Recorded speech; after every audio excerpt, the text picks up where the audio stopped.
Muito bem, meus amigos, professor Canário aqui, mais uma vez, para a gente estudar, dessa vez, a competência número 3 da redação do Exame Nacional do Ensino Médio. Vamos nessa, vamos estudar, porque o isolamento é social, não é intelectual não, beleza? Olha só, a competência número 3 da redação do Exame Nacional do Ensino Médio, ela me diz que eu devo selecionar, fazer uma seleção de ideias, relacionar, organizar, criar relação entre as ideias, organizá-las dentro da estrutura, fatos, opiniões e informações em defesa de um ponto de vista. Atenção para esse tópico aqui, defesa de ponto de vista, porque essa competência muitas vezes é associada somente à defesa do ponto de vista, mas ela não é uma competência somente da defesa do ponto de vista. No fim das contas, a competência número 3, ela trata de dois aspectos, ok? O modo como você defende seu ponto de vista dentro da estrutura de um artigo de opinião, que no fim das contas é a redação do Exame Nacional do Ensino Médio, um embrião de um artigo de opinião, digamos assim, um proto-artigo de opinião, e a progressão das tuas ideias. O termo progressão está muito ligado a andamento das ideias, só que do ponto de vista da escrita, a progressão também está associada à ideia de coerência. Portanto, essas duas coisas precisam ser levadas em consideração. Vamos tentar entender um pouco desse lance da progressão, ok? Eu fiz um gráfico aqui para vocês entenderem o seguinte. Imagine um texto de 1, 2, 3, 4 parágrafos. Parágrafo número 1, eu exponho minha tese. Os dois parágrafos centrais aqui eu monto a minha argumentação. E no fim, eu monto a minha conclusão, que é a minha proposta de intervenção, obedecendo, no caso do Exame Nacional do Ensino Médio, aos critérios da competência de número 5, beleza? Pois então, ao fazer isso, ao organizar as ideias dentro de uma estrutura, criando um andamento, uma forma de expor essas ideias, que vai da tese para a argumentação para a conclusão, eu gerei o que se chama de progressão macroestrutural, o modo como as ideias andam e elas têm que andar de maneira coerente, beleza? Dito isso, entendido essa primeira parte da progressão macroestrutural, lembrando que qualquer não entendimento a respeito do que nós estamos explicando aqui, você pode tirar suas dúvidas nos comentários que a gente responde na medida do possível, beleza? Você vai ter que criar no seu texto o que a gente chama, para entender o básico de progressão macroestrutural, de uma relação final-começo. O que seria essa relação final-começo? Dentro da estrutura do seu texto, você precisa criar uma coerência macroestrutural. Como funciona exatamente isso? Considere o primeiro parágrafo e o último parágrafo para você entender um pouco da coerência macroestrutural. Essa parte do meio é efetivamente a sua argumentação, não é isso?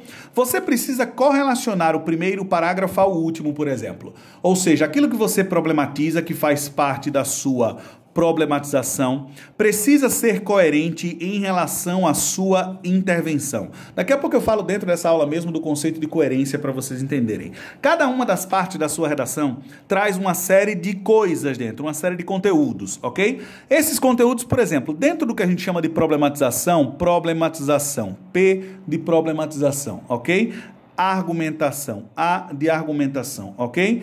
E de intervenção. Essa estrutura aqui, eu gosto de dizer que é a estrutura pai da redação do Exame Nacional do Ensino Médio. As ideias precisam andar dentro dessa estrutura, entendeu a lógica? De maneira que o que acontece é o seguinte, ao problematizar alguma coisa, eu espero que você correlacione aquilo correlacione coerentemente aquilo que você problematizou ao que vai gerar intervenção no seu texto, beleza? Então, lembre-se, problematizar é expor uma tese inicial sobre um tema, um ponto de vista inicial.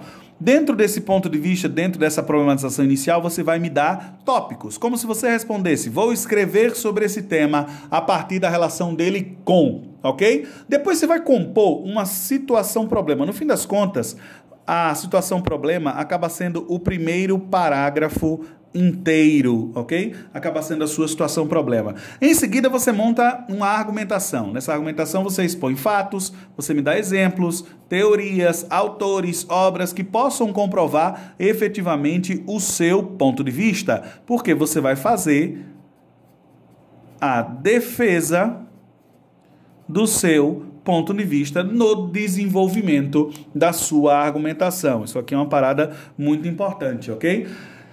Lembrando, problematizou uma ideia? Vai ter que correlacionar essa ideia com a intervenção. Porque você tem que seguir uma lógica. Todo problema apresentado vai gerar uma intervenção.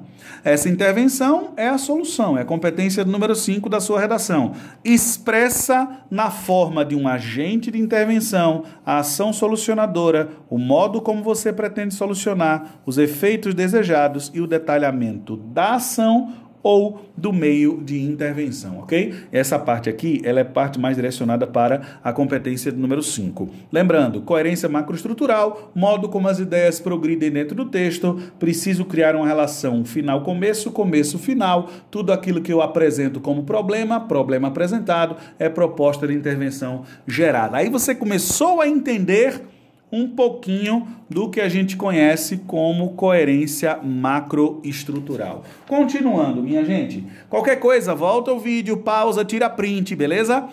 Para fixar um pouco a noção de coerência aqui, para que a gente possa, deixa eu ajeitar a folhinha, para que a gente possa fixar um pouco a noção de coerência dentro do que nós estamos trabalhando. O que eu chamo de coerência? Um texto, ele precisa ter coerência, ele precisa fazer sentido, precisa ter nexo, precisa ter lógica. Essa lógica, por sua vez, é o que a gente chama de coerência. Coerência pode ser externa e a coerência pode ser interna. Quando se fala de coerência externa, se está se falando da relação do texto com o contexto. Se o que você fala faz sentido em relação ao contexto social, em relação ao contexto histórico. Lembre que tem gente que é meio sem noção que mente na redação mesmo, ok? Coloca coisas que são necessariamente incoerentes. E aí é preciso observar isso. Se o que você fala faz sentido em relação ao contexto social e ao contexto histórico. Com relação à coerência interna. Coerência interna é o que eu estou querendo defender aqui. Coerência interna é a progressão, o andamento das ideias dentro da macroestrutura. Só para deixar mais claro, eu estou chamando de macroestrutura o conjunto de parágrafos e o modo como eles se relacionam e progridem do ponto de vista lógico. É isso que eu estou chamando de macroestrutura, ok? Lembrando, o que você problematiza é o que você gera como intervenção. Vou dar um exemplo, deixar isso mais claro ainda a respeito da necessidade de você criar uma relação entre o problema apresentado na introdução e uma das intervenções ou a intervenção que você dá. Vamos imaginar que nesse ponto da minha introdução eu diga: melhorar a educação brasileira exige estímulo à profissão docente. Ok? Vamos imaginar que eu esteja escrevendo sobre educação e que um dos pontos que eu abordei na minha introdução é a necessidade de se valorizar o professor, olha que coisa, para melhorar a educação no país. Eu pus isso como parte da minha tese. Eu estou imaginando aqui num exemplo hipotético que isso seria parte da tese, ok? Sendo isso parte da minha tese, eu venho aqui e digo, ó, no final do texto eu digo, é possível estimular a formação de novos professores a partir de... Essa relação final-começo, ela é fundamental. Aquilo que você problematiza precisa se relacionar com o que você soluciona. É o que eu chamo de relação pé-cabeça na redação, né? A cabeça vai para um lado e os pés vai para o outro, não, né? Isso a gente caminha fazendo com que a cabeça e pés andem lado a lado, digamos assim, né? Para o mesmo caminho, ok? A cabeça vai, aponta e o pé anda. Relação pé-cabeça, ou seja, começo da redação, final da redação. Melhorar a educação brasileira exige o estímulo à profissão docente. Se esse é o problema que eu apresentei, para favorecer o andamento e a progressão das ideias na C3, eu vou dizer que é possível estimular a formação de novos professores a partir de... Essa é a relação final-começo que eu estou tentando defender aqui. Beleza? Ok. Penso competência de número 3 como sendo progressão e penso competência de número 3 como sendo defesa de ponto de vista. Aí algumas pessoas me perguntam: professor, como é que eu faço para defender meu ponto de vista? Ou seja, como fortalecer o meu ponto de vista na redação? Pergunta fundamental que aflige a maioria da galera que está querendo fazer texto para a redação do Exame Nacional do Ensino Médio. Para responder isso, eu preciso refletir com vocês sobre a relação fato-opinião dentro do texto dissertativo argumentativo. Para responder isso, eu preciso te dizer o seguinte, ó, quando você expõe um fato, e esse fato ele é um aspecto crítico e problemático do tema, ao expor um fato, eu espero que você emita uma opinião sobre. Toda exposição de fato dentro do texto dissertativo argumentativo, ela precisa gerar uma emissão de opinião. Porque, afinal de contas, quem escreve está demonstrando o seu senso. Senso é percepção da realidade. E o que se espera é que você exponha senso crítico, seja capaz de, como diz a competência número 3, relacionar, selecionar, organizar fatos e opiniões e informações em defesa de um ponto de vista. Para isso, senso crítico. Para isso, visão crítica da realidade. É crítica e é altruísta. As pessoas falam, professor, mas eu não tenho ponto de vista, eu não tenho opinião. Todo mundo tem opinião. O que é preciso é confrontar essa opinião com a realidade e com o contrário para que ela cresça, para que ela evolua, para que você emita a opinião com base em alguma coisa. Pense sempre assim, ó, vou escrever com base em, vou escrever a partir de. Pense no ponto de vista contrário ao que você defende. O texto dissertativo argumentativo, pessoal, ele é um texto de juízo. Juízo é quando você ou constata um fato ou constata um valor. Juízo de fato está aqui, ó, constatação textual de um fato. Juízo de valor, julgamento, opinião sobre alguma coisa. Para deixar isso mais claro ainda, vamos nessa? Olha só, imagine que o fato seja: a educação brasileira costuma ocupar os piores lugares em índices de avaliação. Isso não é fato? Público e notório, não é um fato crítico. A educação brasileira não costuma mesmo ocupar os piores índices de avaliação? Agora, qual é a minha opinião sobre isso? Na minha opinião, aí entra o valor. Na minha opinião, qualquer debate público que não leve em conta a falência educacional do país tende a ser intelectualmente desonesto. Isso é o que eu acredito. Beleza? Isso aqui é o fato crítico a partir do qual imita a opinião que eu acredito. Eu vou juntar fato e valor para compor o meu parágrafo dissertativo. Aí vai ficar assim, vamos nessa que escrever só se aprende escrevendo, ok? Fato, a educação brasileira costuma ocupar os piores índices de avaliação de desempenho. Ponto. Conectivo para juntar as duas ideias, ok? Por isso, se pode afirmar que essa sentença é uma sentença para fazer a passagem, o gancho da coesão textual, favorecendo o andamento do texto dentro da perspectiva da competência de número 4 da redação do Enem, beleza? Então vamos lá, fato. A educação brasileira costuma ocupar os piores lugares em índice de avaliação de desempenho. Fato.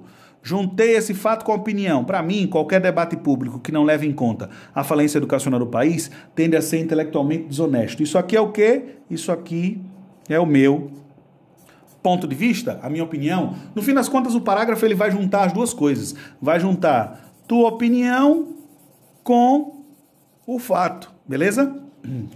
Perdão, continuando. Vai juntar tua opinião com o fato. Ok? Beleza. O seu parágrafo vai do fato para o valor, para a opinião, ou vai, você pode fazer o caminho inverso também, ou vai do valor para o fato. Beleza? Por exemplo, qualquer debate público que não leve em conta a falência educacional brasileira tende a ser intelectualmente desonesto. Isso é a minha opinião. Beleza?